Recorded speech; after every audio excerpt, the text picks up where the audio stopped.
Hello, अस्सलाम वालेकुम प्यारा दोस्तों। जिए सिंध सदा जिए, मां जिते भी हुजा सिंध तुंहिंजो हुजा, मां तो ते लिखी केतिरो लिखां ऐं छा लिखी छा लिखां।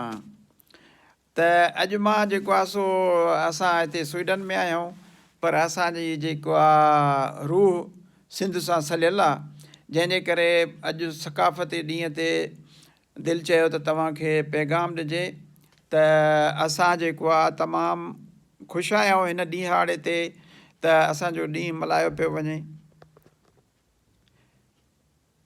ऐं असांखे जेको आहे सो हिन ॾींहं ते फ़ख़ुरु आहे त असांजी तहज़ीब केतिरी पुराणी आहे। असांजी तहज़ीब जेका आहे 5000 साल पुराणी आहे, पर असांखे उन जेतिरी असांजी तहज़ीब आहे त असांखे उन जे लाइ कुझु करिणो पवंदो। उन जे लाइ जेको आहे असांखे जेके इहे तालीम जे लाइ वॾो क़दम खणणो पवंदो। तालीम खे वधायूं, तालीम खे जेको आम कयूं, वॾेरनि जी साईं में छॾियो जेको आहे सो, ऐं पंहिंजो पाण खे ईमानदार बणायूं, न कि बेईमान ऐं चोर। ऐं जेके बि असांजा धाड़ेल भाइर आहिनि उन्हनि खे बि गुज़ारिश आहे त ख़ुदा रा छॾियो इन खे, ऐं जेके क्लेशन कोफ़ खणी जेको आहे माण्हुनि खे क़तलाम था कनि, उन्हनि खे बि गुज़ारिश आहे त ख़ुदा रा सम्झो यार, छो था हिक ॿिए खे मारियो।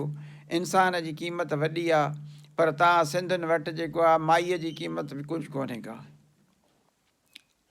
सदाईं गॾु।